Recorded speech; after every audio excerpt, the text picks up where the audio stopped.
Captains of Industry, brought to you by Airtel.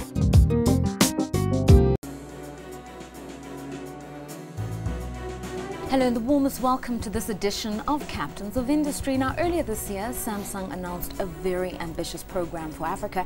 Ideally, they want to grow the size of this market to equal that of China by 2015. They're looking at the untapped potential of the newfound African consumer class, and importantly, they're also seeing opportunities in devising local content to suit local needs. Now, paving the way forward is Deon Liebenberg. He's Managing Director of Samsung, and he's our Captain of Industry tonight. Thanks so much, Deon, for being with us.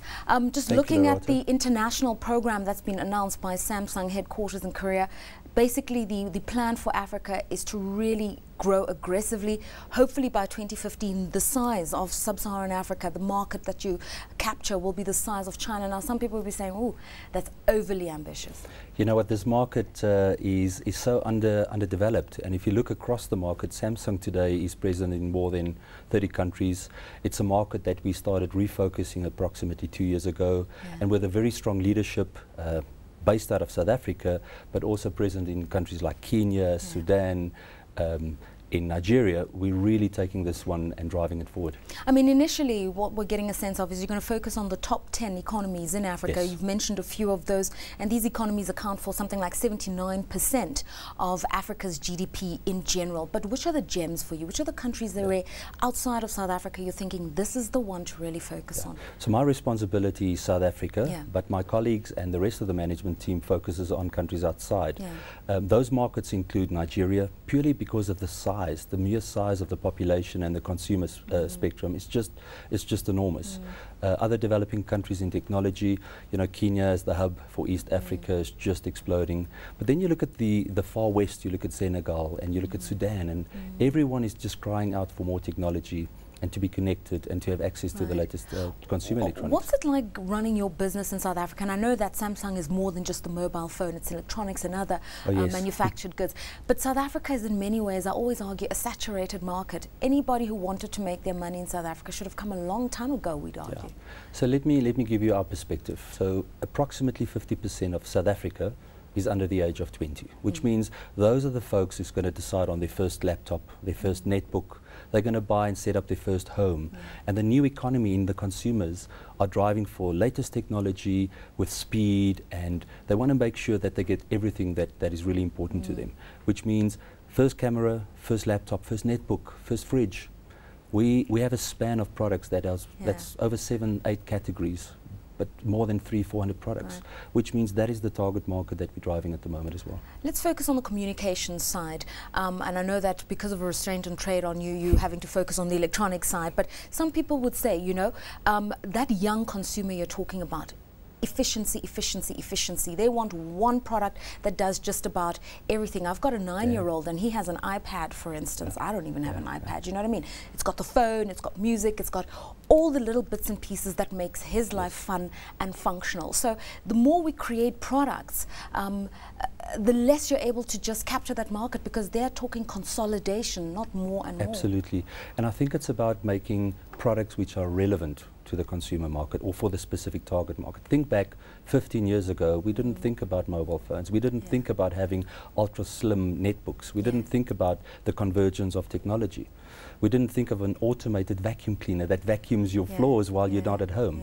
So if we can continuously drive and develop products and experiences that are relevant to that consumer market and specifically to the youth, I think we have a winning recipe, and that's exactly what Samsung Electronics stands for. I mean, obviously you talk about people who will be buying their first homes, going to university for the first time, and I think the one special thing about South Africa post-liberation 17 years ago is the opportunity for people to start living a life that they've been denied for so long. And so you see so much aspiration. What is it that this new middle class, this rising middle class is demanding?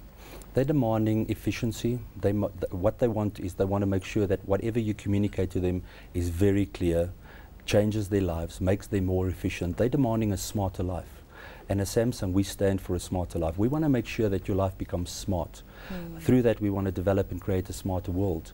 And we want to make sure that those products are in the hands of people who can actually use them.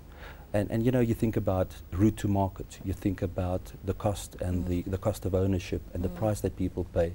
And we're really driving that quite aggressively in South Africa. Price.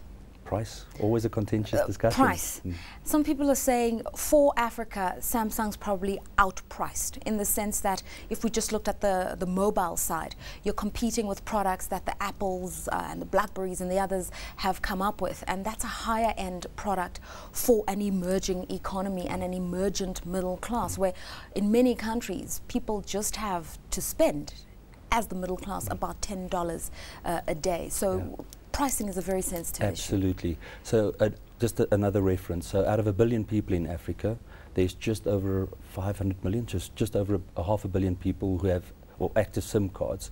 But the latest research shows that approximately 700 million people has never made a phone call. So absolutely affordability is crucial, and the Samsung product range covers really from your first entry phone right to the latest sophisticated smartphone and tablet on the market. So I would challenge anyone on the statement of that we are not relevant. We are probably the most relevant when it comes to addressing the needs from a price perspective. Local manufacturing and content. People and authorities actually are very concerned that we've lost our competitive edge as a manufacturing economy in South Africa. The focus is on things like textiles and automotives, but the priority basically is to start growing the manufacturing base, because we need to create those jobs, and ultimately we need to start moving our economy into a tertiary level beyond just commodities and mining and what we know South Africa to traditionally be. And this is where companies like Samsung can play a part. How much of what you do is produced domestically, and if not a lot, what are you doing to address that? We support absolutely what you're saying, and we're actually engaging with local government, with the DTI on a frequent basis as well. Many of our products are assembled locally. So if you look at your TV panels, we have a significant amount of that being manufactured locally as well. And we take the local economy and investment locally quite serious. Just recently, we announced an academy that we've opened, a university on the East Rand, where we take students every single day. We take 120 students, we drive them to the academy, and we take them through a full course. And on a daily basis, we educate them on new technologies, practical experience, and then what we do over the period over here, we absorb them back into our field organization as well as our various partners. And then we also have a program that allows them to be absorbed within the broader Samsung. There's a program that takes them to Korea for a full year. We absorb them locally as well. So yeah, very serious initiative for us. I mean, just offsides a little bit. I mean, I'm sure you're following with great interest the whole Walmart, Massmart debate in South Africa. And there was a sense that with the entry of this US retail giant into South Africa, it's going to decimate the local electronics industry in terms of manufacturing. And this is where the unions have been very outspoken. Even some of the local manufacturers in this particular space have been speaking out. Now, obviously, you're a much bigger player than that. But it's those kinds of concerns that are being raised. If there's a very sensitive aspect to manufacturing, it would be the manufacturing of electronic products in particular.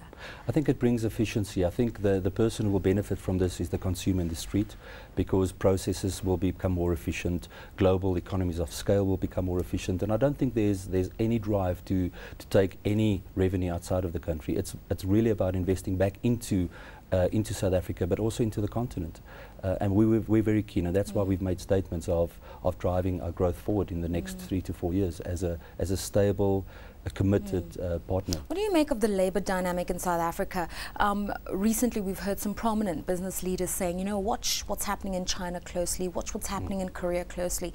The more empowered the workforce becomes, the higher the wages, the more demanding they become, the more expensive it becomes to produce in Asia, and probably Africa should start positioning itself as a new territory for the manufacturing economy. But it requires labor flexibility, it requires better skills. You've just referred to that with the college you've set up.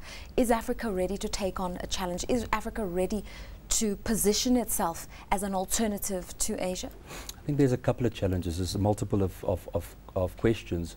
Thinking just purely about skills in Africa, specifically in the technology environment, I think we could do a much better job at that.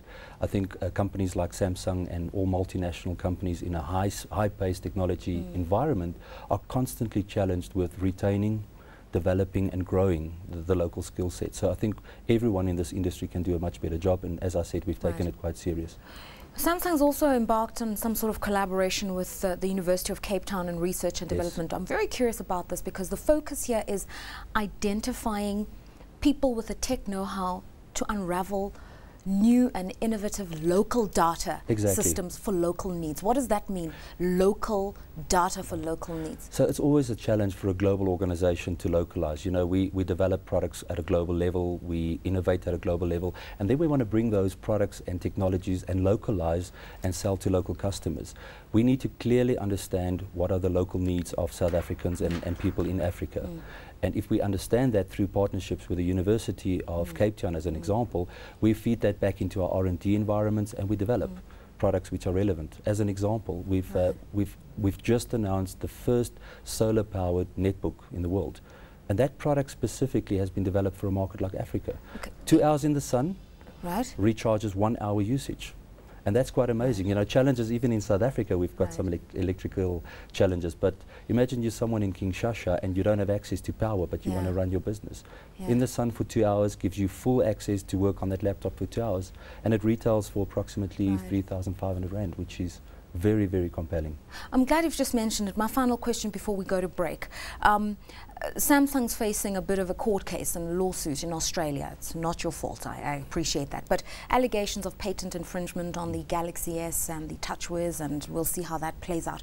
The question is intellectual property in these various markets you operate in. We need to generate our own sort of tech gurus in Africa. We need our own, you know, Silicon Valleys in Africa, and to support the innovation and development of fresh ideas. A lot of people are coming out of university with information systems degrees. A lot of people are sitting in their garages trying to be the next Mark Shuttleworth.